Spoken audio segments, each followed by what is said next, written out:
Guys হলো বন্যার অবস্থা 2024-এর বন্যায় কিন্তু এই জায়গা দিয়ে এই পরিমাণ পানি ছিল না, আরও কম পানি ছিল। এখন 25-এ এসে কিন্তু আরও বেশি পানি।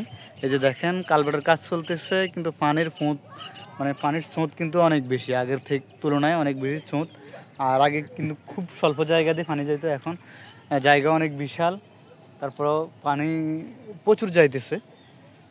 আর এই সাইডটাই কিন্তু প্রচুর পানি বাড়তি, পানি অনেক বেশি নিষ্কাশন হইতেছে এদিকে। তো আসলে এই কালভারটা যে কতটা গুরুত্বপূর্ণ যে এখন বোঝা যাইতেছে। আগে মানুষের মনে করতো, অনেকে আসে বলতো যে এই কালভারটা আসলে এখানে কেন দেওয়া হইতেছে। যারা এই কালভার্টের কাজ করতেছে তারা বলতেছে এই কালভারটা এখানে না দিলেও চলতো। এই যে দেখেন এই পানির স্রোতটা দেখেন, এই যে এই কালভারটা কতটা গুরুত্বপূর্ণ এই অঞ্চলের মানুষের জন্য।